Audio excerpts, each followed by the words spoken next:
Nous saluons aujourd'hui le démarrage de la construction de la zone franche de Lafito.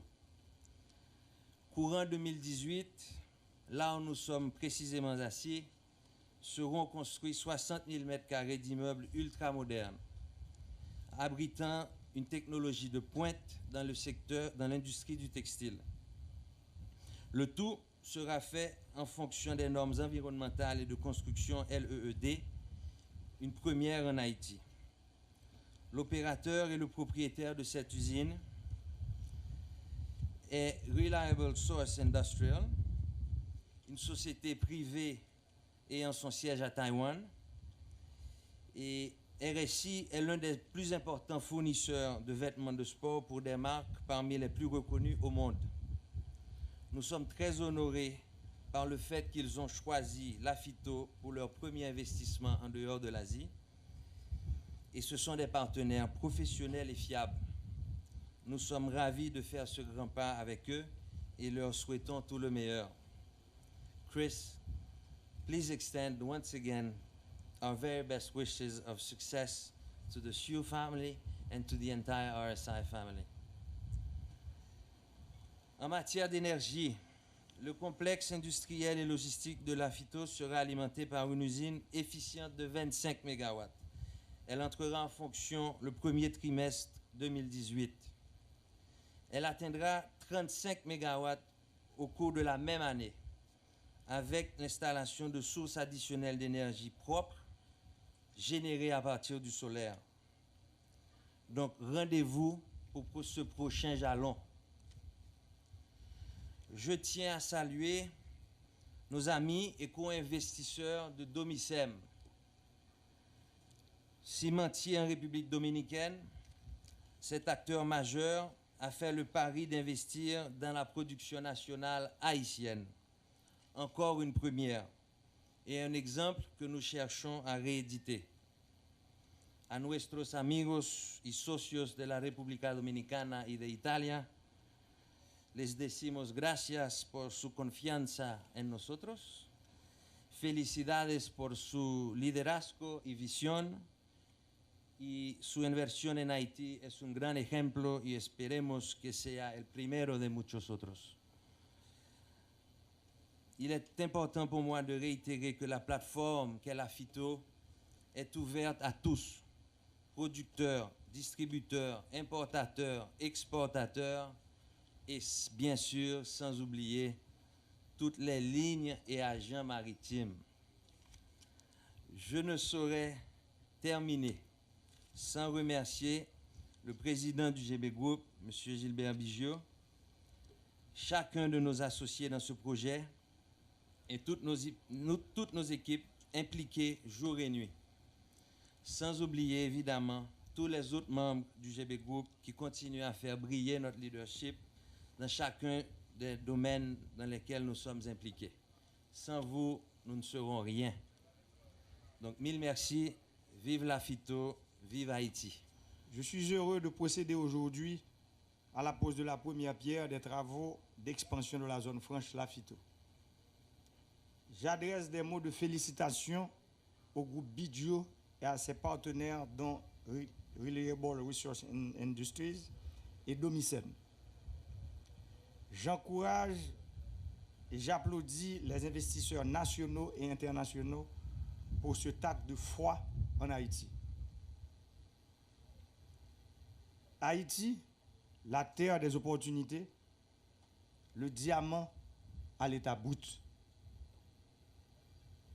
Cet investissement va créer des milliers d'emplois pour la population, en particulier pour les jeunes et les femmes des communautés de Lafito, Simonette, Titanien et j'en passe.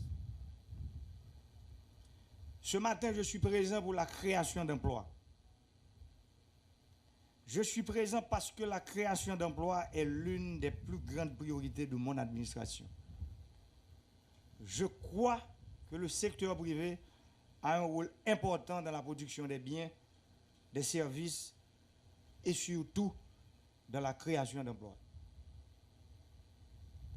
Ce matin, je suis présent parce que l'État ne peut à lui seul embaucher les millions de chômeurs de Bel Air, de Cité Soleil, de Martissan, de La Fossette, de Raboteau, de La Savane, et ceux dans les villes et les sections rurales du pays.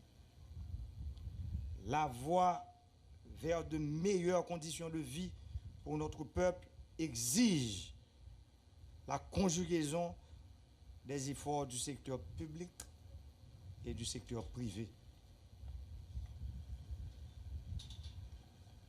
Pour enrayer le chômage, créer de la richesse, il faut un combat national. Un combat national de toutes les forces vives, une caravane pour un changement des structures, un changement des mentalités, un changement des comportements. Les élites économiques, les leaders politiques et ceux de la société civile, je vous invite dans cette union nationale pour la croissance économique inclusive et une Haïti socialement juste. En ce sens, je suis sensible aux préoccupations du patronat et aux préoccupations aussi des ouvriers ces derniers jours. Et j'appelle au dialogue dans un cadre institutionnel, dans le respect des droits de chaque partie. C'est mon instruction aux autorités. Je suis présent ici ce matin pour dire que les ouvriers, les techniciens, les leaders d'entreprise, les investisseurs sont les maillons d'une même chaîne qui doit nous conduire à la réduction de la pauvreté et la création de la richesse. Entendre pour nous entendre nous, faut que nous entendions pour nous avancer, pour nous faire goal là contre le chômage, la vie chère, pendant nous tous à respecter les règles là. Le rôle fondamental de l'État est de créer les conditions pour faciliter les investissements, pour la création d'emplois et d'enlever les goulots d'étranglement pour la création de richesses. Nous l'assumons. Mon administration s'est engagée pour permettre à chaque entrepreneur de poursuivre ses rêves de bonheur. Je voudrais en ce sens répéter Jean Jaurès qui disait: le premier des droits de l'homme, c'est la liberté individuelle, la liberté de la propriété, la liberté de la pensée, la liberté du travail.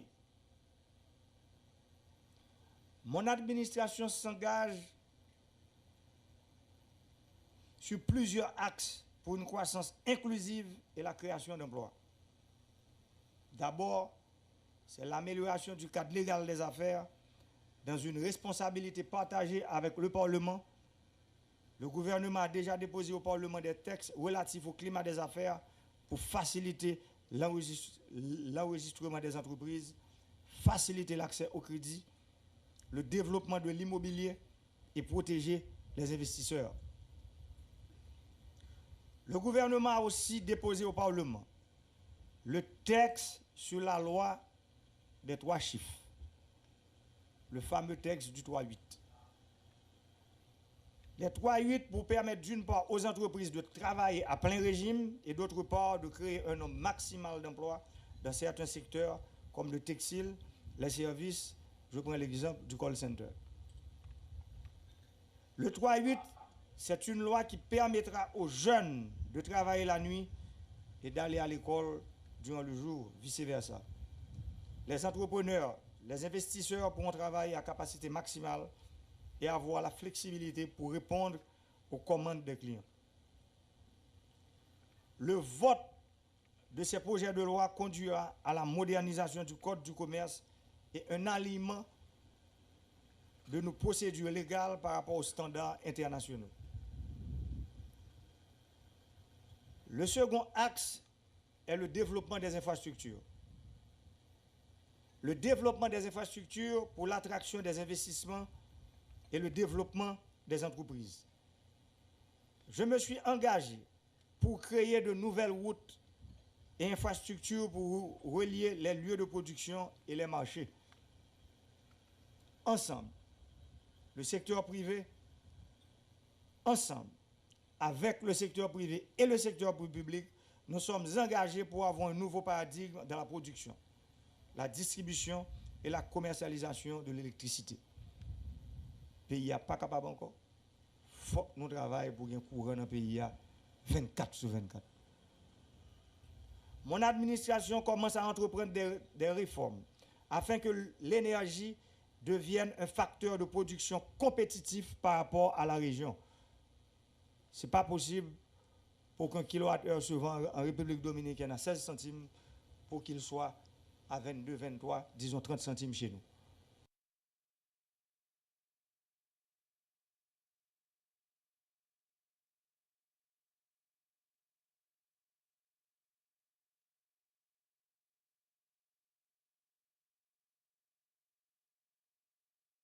Hey guys, I'm Carly Kloss, and I just created my own website with Wix. Go to Wix.com to create your stunning website today.